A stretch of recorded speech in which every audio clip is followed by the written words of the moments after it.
I think this peace process should not be taken as a textbook rule that peace is going, they're making their efforts for peace. I think after peace is something which all the parties should be more concerned about that.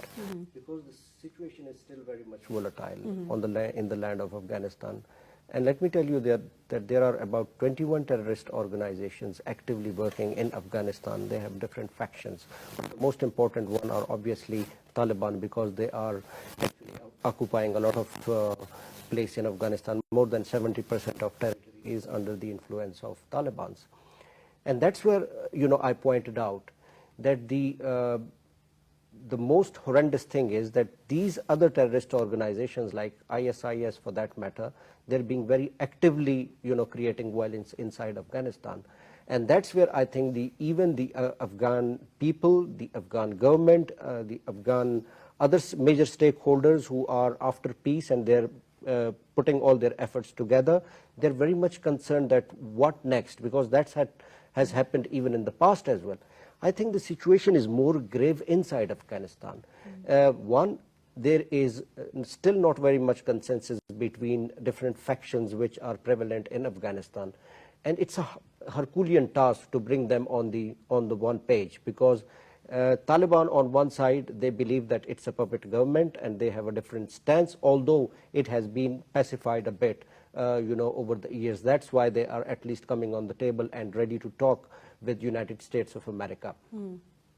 Taliban, their policy matter is very much crystal clear. They're very clear about, what they are up against. Right. For example, like they say that one, their guarantee, they have given this guarantee that Afghanistan soil will not be used for any terrorist activities, or else there will not be any terrorist activities orchestrated inside Afghanistan, and that will be used against other countries, even for that matter Pakistan or any other regional country, which is absolutely fine. That's a very positive gesture.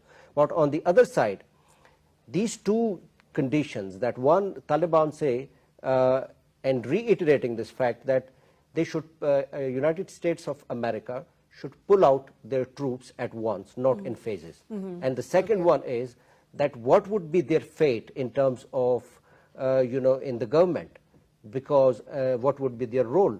On the other side, this existing, puppet government, as they call it, they are very much concerned that if they, Taliban come up with same kind of mindset and ideology, extremist ideology, how the people of Afghanistan would react to this.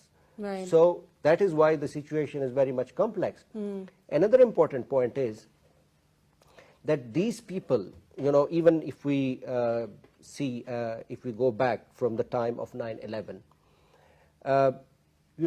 who organized, who orchestrated 9/11 whole episode, and why there was so much, and anger was split over Afghanistan, because the people in Afghanistan, they believe that they were not even capable of an incident like 9/11. So why the common masses are suffering because of that? There are a lot of questions. There are a lot of evidences that who's behind ISIS. Because we have seen over the years that there has been an import and export of extremist ideologies from one region to another, from Arab region to even this region. And who gave them this, who were, United States of America has used the same people when on the name of holy jihad, on the name of global jihad, to dismantle the Soviet Union.